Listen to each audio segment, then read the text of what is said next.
Welcome to The State of Us. Beyond mainstream cable news and party lines, with a millennial and a boomer, The State of Us pushes past the noise and uncovers all the issues that matter. Here's your host, Justin T. Weller. 227 million Americans. 227 million Americans are estimated to be purchasing goods online in 2020. It's safe to say that a large majority of the country was expected to be buying things online prior to COVID-19, but certainly with the pandemic underway, there's no doubt these numbers are probably substantially higher than what we're able to look at right now. Today, we have the opportunity to discuss a number of things all around how COVID-19 is accelerating and or changing the retail and grocery landscape. We're going to look at how Americans are using the internet during COVID-19 for shopping and other activities, both for food and general retail purchases. And we're also going to talk about the retail apocalypse, as it has been coined by the Wall Street Journal, stores reborn as e-commerce warehouses. As some of these different stores have shut down during COVID, they're looking to reopen. They may be reopening in a very different way. And if you buy anything, anywhere, whether it's physically in person or online, today's episode pertains to you. It's a pretty universal component of American life that we buy stuff, whether that's food, clothes, etc. And that's what we're going to dissect today. We'll start by getting some of Lance and I's personal experience. But of course, we couldn't begin a conversation on the retail apocalypse and e-commerce without True Chat senior historian and an educator of more than 30 years. Here is your friendly redneck liberal, Lance Jackson. Well, it has been interesting. I will say that here in our house, obviously, we're buying a whole lot more online than we ever have. There's one small grocery store here in town where my wife has ventured in a couple times, but other than that, almost everything else has come from online shopping. And before we maybe did that, around Christmas time or whatever, but neither one of us were comfortable with that. So we've had a lot of experience here in the last 4 months in our household of doing that. Our oldest daughter does it quite a bit. She's out on her own and finds it very easy for her and her lifestyle to do. And she's been encouraging us for a long time to do more of it. So, we're part of this social experiment that we're talking about today. I think it's something for a lot of people, right, that we've seen, because when you say 227 million Americans are shopping online in 2020, right? And again, the number's probably higher because of the pandemic and everything going on. But when you say that, it's important to understand that there's a lot of people in that group that are a lot like Lance and his family were, where they were familiar with the ability to shop online, but it was not like a regular part of weekly or monthly activity. It was more of a few times a year if I can't find something that I otherwise might need, right? It was a special occasion type of thing. But this is part of what makes all of this so interesting is with the pandemic, one of the side effects has been plunging people like Lance, who otherwise probably would never have taken the plunge, into having to, essentially not having to, but choosing to spend more time investigating and getting better, right, at shopping online. And for you all, it's been highly revolving around groceries, right? Just to be clear. I mean, I know you've done some other stuff, but the main focus has been groceries. I mean, that's the one that's obviously for most people, that's your weekly expenditure. We have bought cleaning supplies and landscaping articles and tools and some clothing. But the weekly shopping has been obviously, the groceries. And again, for us, all of that was done kind of like a night out. We would include shopping with eating dinner. And so we would pick some place to eat dinner, or we would pick some place we needed to go shop and then buy the clothes, the implements, the whatever we needed and include dinner in it. But with the pandemic, we've stayed inside. And so it's not that we were unfamiliar, but it wasn't part of our lifestyle. And now it is. And as you find out with anything else, there's good and bad about it. But the more you do it personally, practice makes perfect, as the old saying. And it's true in this case as well. we're much more comfortable ordering things now than we were. Not only from the grocery store and doing the pickup where they just come around and put them in your trunk and you don't have to make any contact, but we've also started with a national frozen food delivery chain and getting on a couple times a month and ordering that way to supplement the groceries and finding out that the food's really good. Now, I won't give them a free commercial because I don't cook anything like they say on the bag. I'm doctoring it up with my own person, but my wife's going, their stuff is really good. And I look at her, she goes, oh yeah, we really can't tell people their stuff is really good because you're doing stuff to every meal that they give. But at least it's been enabling us to have the base and then adapting it to our touches. And in that way it works. It's been working very well. But my wife has even said, this is much easier than it was the first time we did it. Now, not without its frustrations, but the more times you do it, the more comfortable you become with it and the more little features and things that you find out and the better quality of the delivery and of what you get starts to take place. And I'd like to be on the record too as saying that I was one of the people, in addition to his daughters, urging him, at least with ClickList, which is Kroger's pickup service. That's what they call it anyway. Their curbside sort of service, had been urging him to try it because I actually was an adopter of the program, not regularly, but I had actually tested it right around when Kroger launched it a number of years ago, because at the time, Brett and I were living in Cincinnati. And for people that don't know, Kroger's headquarters is in Cincinnati. So a lot of times with test programs, they roll it out in Cincinnati and some other large markets. And so we got to try it. And then when we moved back here to Urbana, our Kroger got it shortly after that and have been using it for a long time. But it hasn't all been smooth sailing, Lance. And you and I have talked a little bit about that off the air, and I think some on the air too. Is my experience with ClickList has actually gone down since the pandemic started in terms of my quality of experience with it has decreased since COVID. And I'm sure that's, adjusting to the higher demand, bringing in all these new people that don't have experience doing it. And of course, the biggest downside has been, and I think this is whether you are in the stores or shopping digitally, is the unavailability of so many items, right? You ask for something and it's not available. And this is something that Lance and I talked about that I think is important for people to understand. Walmart, Kroger, your other big retailers that are offering this curbside pickup. Part of the way it works is if I place an order, say, the day before at 5 p.m., right? And I've put everything in there that I want. A lot of times the app, right, that you're in where you are selecting items, it won't let you typically buy things that it knows are not in stock, right? So when you go to order, and this is part of where this mismatch occurs that I think frustrates a lot of people, Lance, I'm sure included in that. When you go to order, you find the thing you want, and it's like, great, I've added that, I'm going to get that, right? And then when you go to pick up, you don't get it. And it's like, well, what happened? Because it was available when I got it. Well, the way that most of them work, because most of these places you're going, and this is part of our transition to the e-commerce age, most of these places also offer a physical in-store experience, right? And because of that, they don't set aside your stuff until an hour or two before you're picking it up typically. So there's, if I'm placing the order at 5 p.m. the day before and I'm not going to pick it up until the afternoon the next day, there's, almost 24 hours for somebody else to enter the store and buy the thing that I was going to get before they have time to actually go reserve it for me. And so I think that's important for people to understand. Part of that mismatch comes in there. It didn't used to be as big a deal before COVID because the supply issue wasn't as big of a deal. So right, that the supply issue is part of it, but that in-person shopping, just to point out, we live in a place where there are still an above average number, probably compared to the rest of the country, of people who are doing in-person shopping.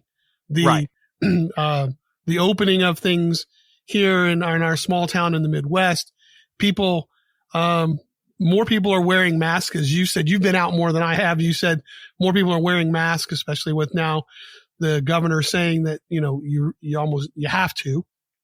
But there are a whole lot of people who are out shopping compared to other parts of the country. So your point about this being easier makes sense to me, even though I wasn't a user of it earlier, of the program earlier. It makes sense that they would have more in stock items to do that. And the other part of this, for full transparency, I was the grocery shopper. I have been almost since the second year of our marriage. My wife tried to do grocery shopping. That's not her thing. It's not a skill set. It is something that I enjoy doing. I always went with my mom when I was a little kid. I like to grocery shop. I enjoy it. So very early in our marriage, I became the grocery shopper. But I will say with the e-commerce part of it, she's been the one to do that because she's much more comfortable learning on devices than I am. But there has been some talk now after 4 months of she's ready to turn it over to me, that she would still go and pick up because she's leery of me getting out, but she's about had it with the actual shopping part of it. And she's brought me in. She knows how to work me. She's brought me in slowly to the process to where she's ready to give it to me and just say, you know what? You go ahead and order it, and you order stuff as many times a week as you want, and then just tell me when I have to go and pick it up. Pretty much almost anything that you can walk into Walmart and get, you can also get for free as long as you're spending $35, for pickup. You right. Just drive up just like you do for ClickList or groceries or whatever, and they bring the stuff out. And I actually used that quite frequently the past couple of weeks as we were stocking up on some supplies for the event business that we run as well. And that was much more convenient than going into the store and trying to load it all myself. They went through all the work when you're talking about like large quantity of drinks or something like that. They loaded it all in their carts and they brought it out and they loaded it all in the vehicle much faster than if I had gone in and done it myself. That's relatively new for Walmart in our area. We had ordered some things online, and if you spent, I think it was $40, they had select items that they would ship to you. Right. And we had done that, but you couldn't buy big bulk items because obviously shipping it weighed too much. But then you told me that they've offered the curbside.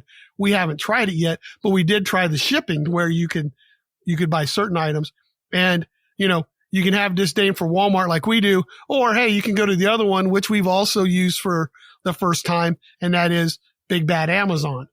So right. I'm not sure going to Amazon's a better, if you're fighting the social justice fight, going to Amazon's not much better than Walmart. But we have also tried Amazon, and other than the slow delivery, I have liked the fact that Amazon is constantly communicating with you as to when your product will get there. And I think that's going to continue to be, and that's part of what Lance and I will look at coming up. What are the long-term effects of this going to be? But in the next segment, our focus is on one of the unexpected realities is that people may actually be saving money on their food bill. And not just because they're buying more at the grocery, but because of how they are buying stuff at their grocery store.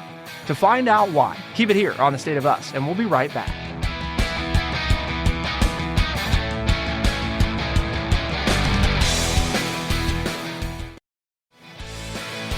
We are The State of Us. Here's your host, Justin T. Weller.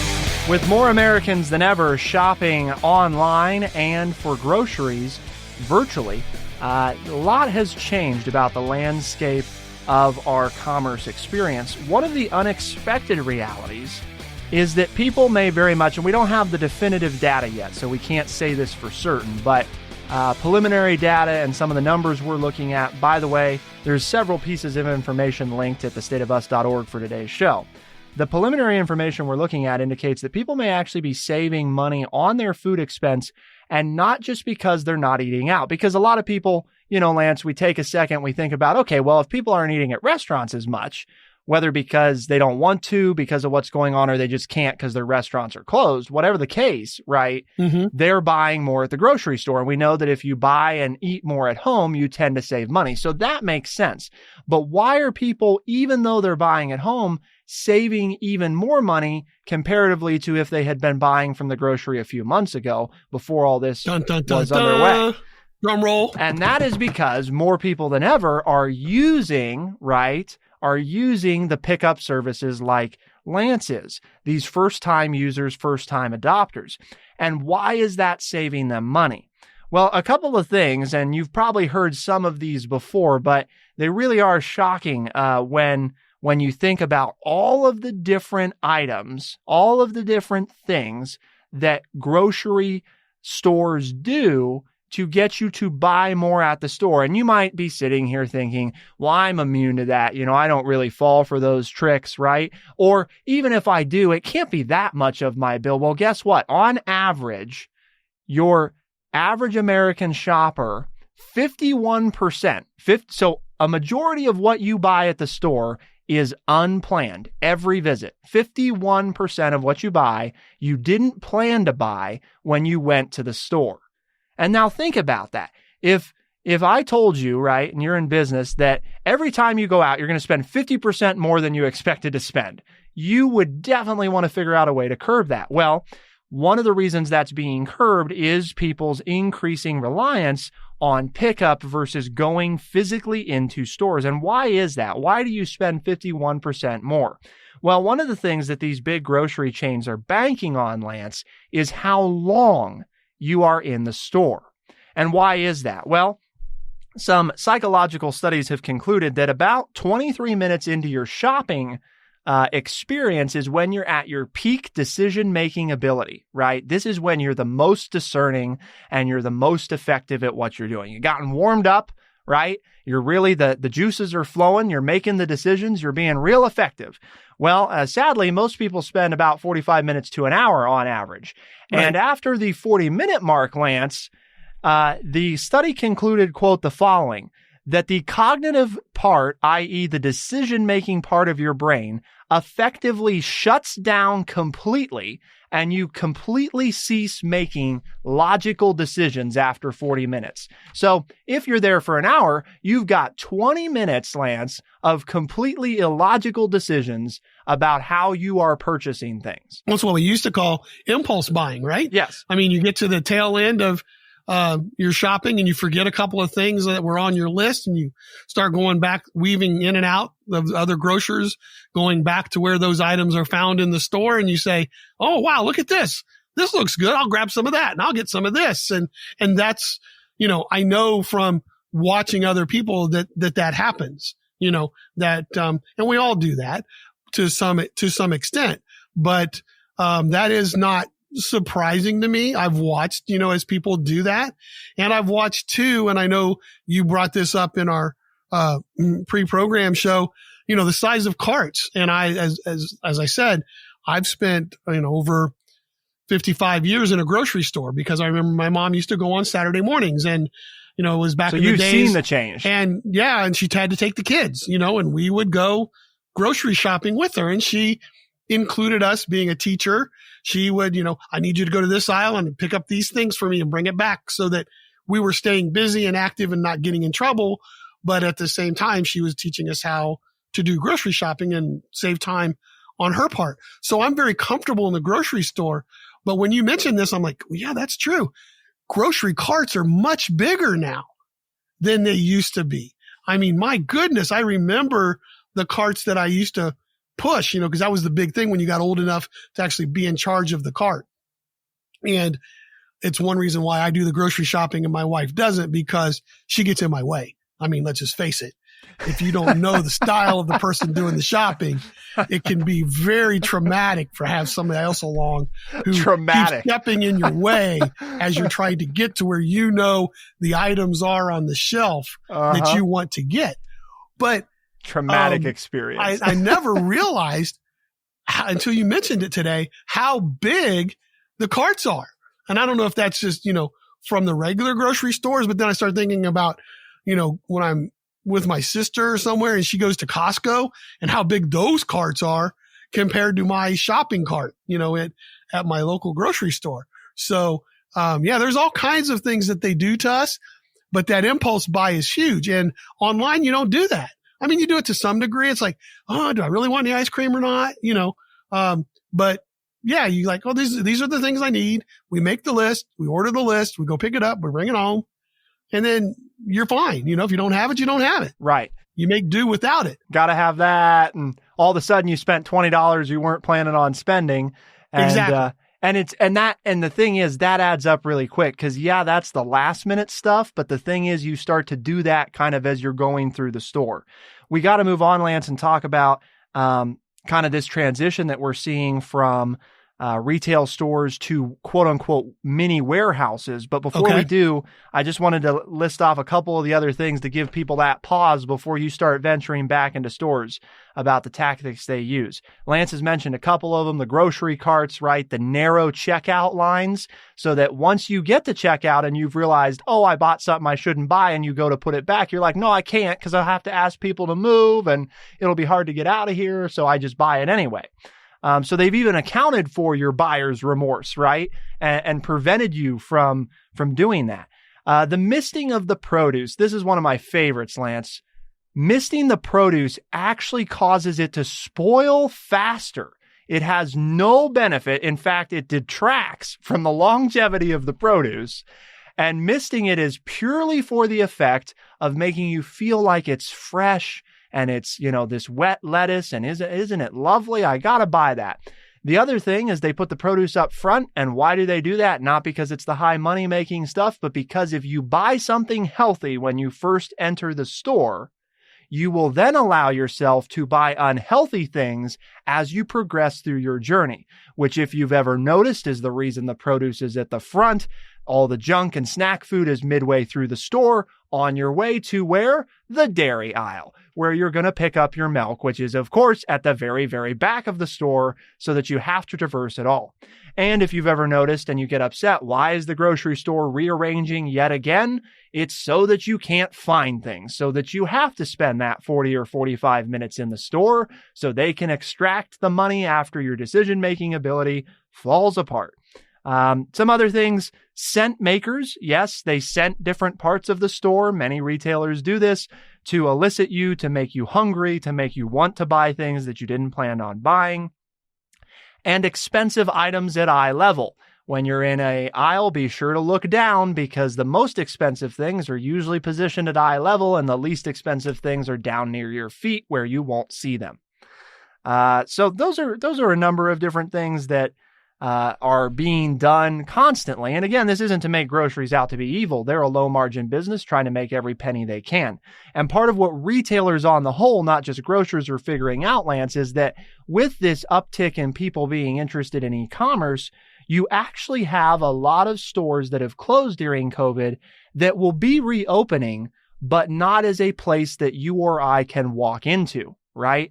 They'll be reopening as a mini warehouse, a place where they can distribute quickly to the local area directly without having to rely on a massive distribution center somewhere and on UPS or FedEx to go the last mile, which, as we know, is the most expensive portion of delivery, right? So they're looking and saying, we have all this physical infrastructure.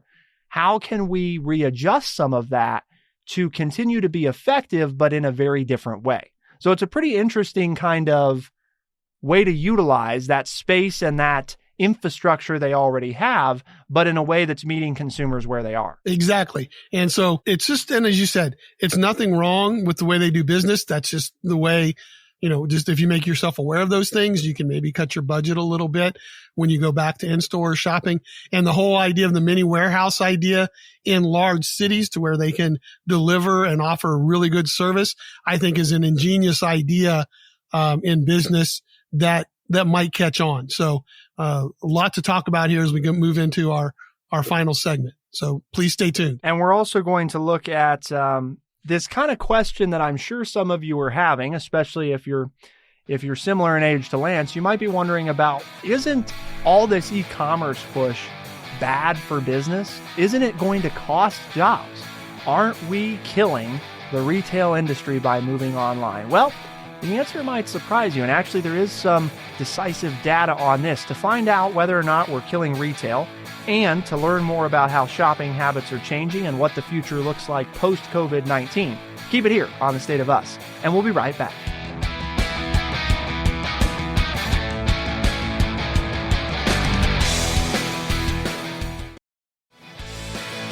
We are The State of Us. Here's your host, Justin T. Willard. Pew Research, in their Fact Tank report, News in the Numbers as they call it, released a recent report called How Americans Are Using the Internet During COVID-19. Again, linked at thestateofus.org, so be sure to check it out. It's got, if you're a chart fan, it's got some charts for you.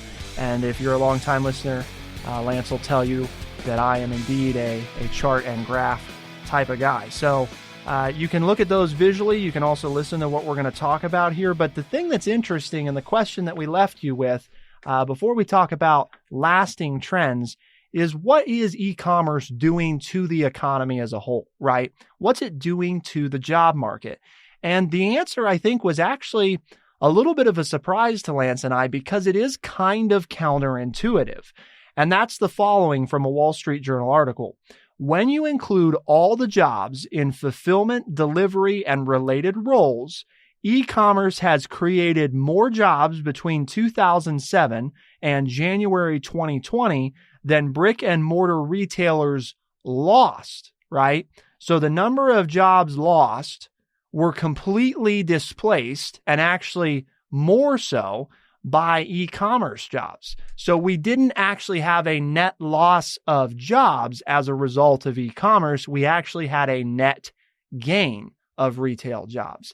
And I think that's a big, very important thing, right? That we make sure people understand, Lance, is one of those early fears, and I remember people talking about it, is we're going to go to e-commerce and there won't be any jobs left because nobody will be able to work in retail anymore. And what we're seeing is that's actually not true. The opposite is true. There are more jobs because of e-commerce. Right. Well, because not only do you have to have, whether you get into an automated situation where, robots and assembly lines are doing a lot of the picking. I used to work in a job where we had to pick orders ourselves and wrap them and put them on the delivery truck. But there are still lots of jobs for humans. You have to load and unload the trucks. You have to, whether it's wrapping packages, whether it's actually doing the picking of the orders. But the numbers are there to show that, okay, so you lost the sales job. It hasn't been a loss of jobs at all. It's just been a retraining process. And I remember too, that was a big deal back when I was teaching school, and the vocational people would come in and talk and say, you're going to have different jobs in your lifetime. The days of starting work in your 20s somewhere and retiring at that company doing the same job are gone, that you're going to do 6 or 7 different things in your lifetime. And I think that's what we're seeing here, is that as technology advances at a much faster pace, the actual job that you're going to do changes, but there's still a necessity for humans to do whatever the job is that the new technology involves.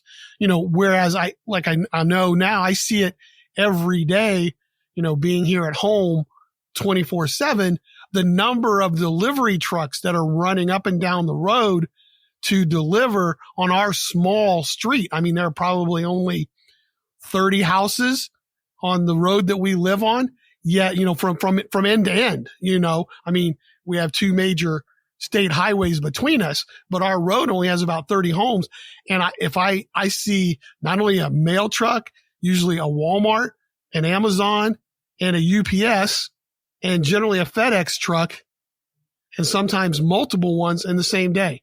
So you're talking about, there's 5 or 6 delivery jobs, that I didn't used to see.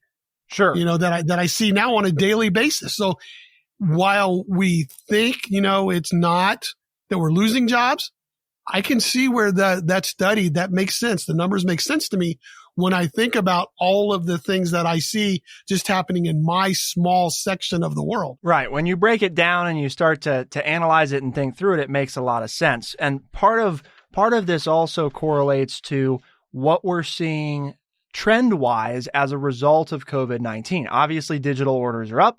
So the number of jobs in e-commerce have also increased to accommodate for the demand of those increased jobs. But let's talk a little bit more, Lance, about the actual trends that we're seeing as well. And will these be lasting impacts? One of the interesting things, and this is again from this Pew research piece about how Americans are using the internet during COVID, roughly a third of Americans, Lance, say they have had a virtual party or social gathering with friends or family as of April. Okay. Further, this is even higher, as you might expect, amongst younger generations, with roughly half of adults ages 18 to 29 saying that they had a virtual party or gathering because of COVID, compared with only 38% of those ages 30 to 49 and 21% of those ages 50 and older.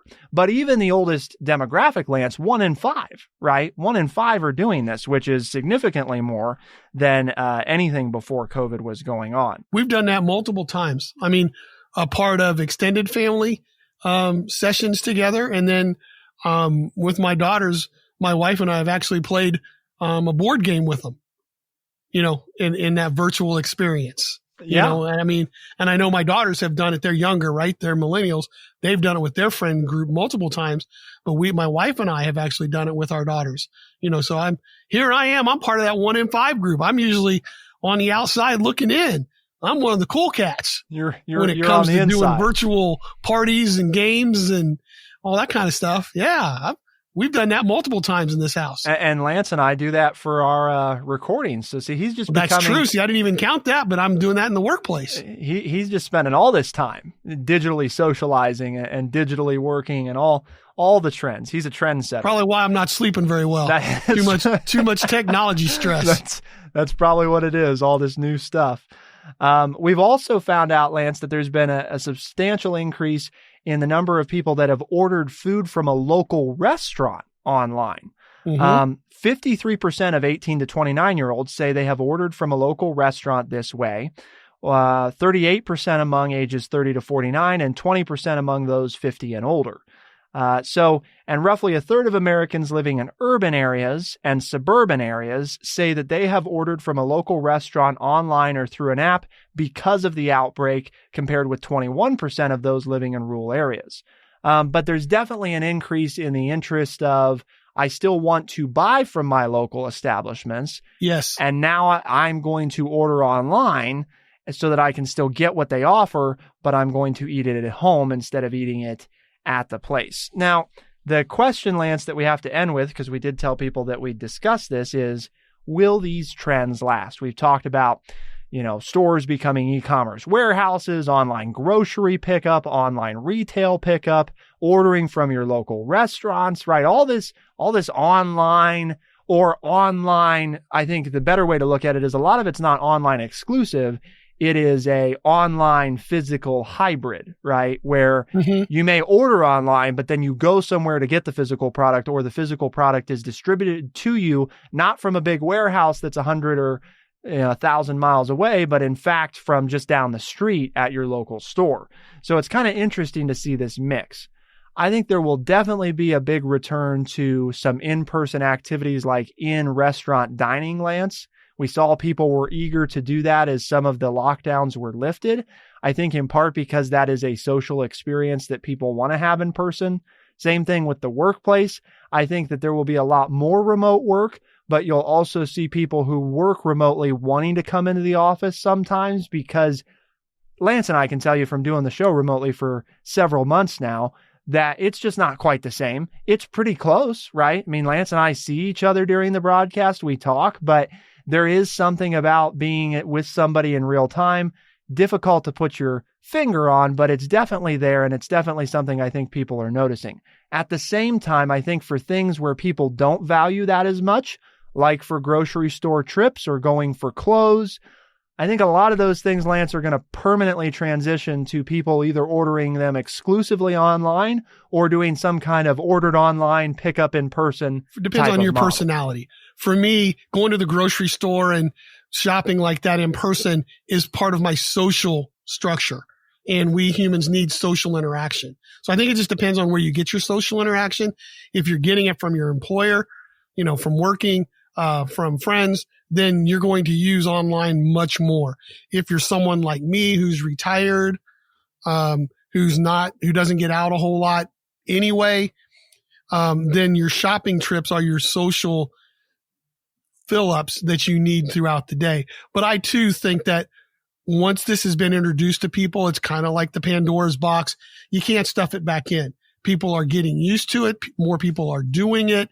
And while I do think we'll see a gradual return to people getting out, I don't think that it will be exclusively that way anymore, that more and more people will continue to shop with e-commerce because of the ability to sit in your own home and have it delivered to your doorstep, whether it's groceries, whether it's your meal, whether it's cleaning supplies, whatever it is.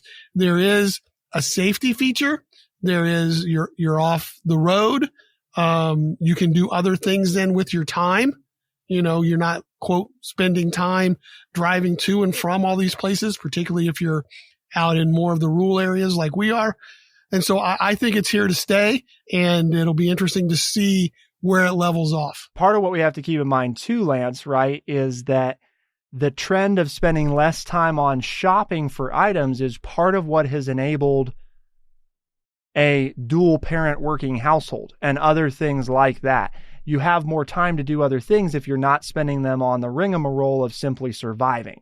And so I do think that's just important to mention as a kind of a side effect that a lot of people don't think about necessarily when they're thinking about this stuff, but certainly probably a positive of whether you're choosing to use that to work, socialize, whatever.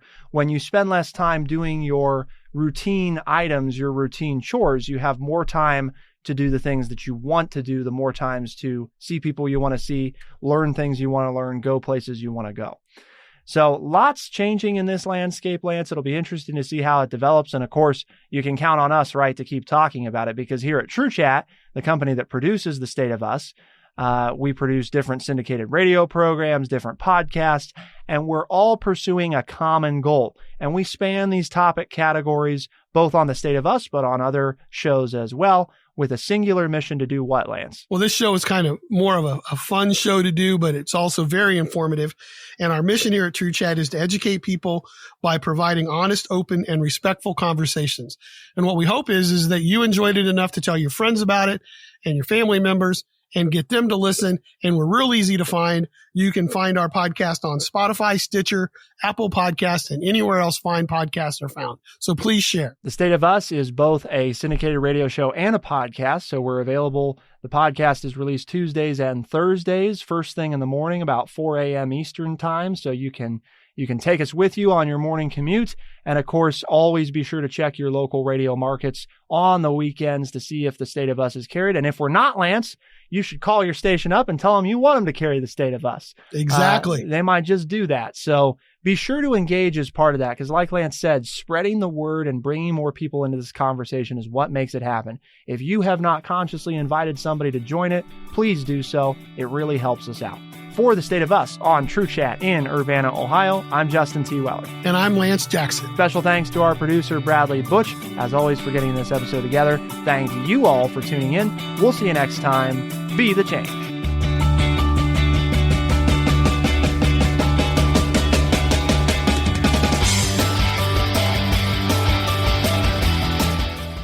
Be sure to check out our website, thestateofus.org, for books, articles, and all the ways to tune in.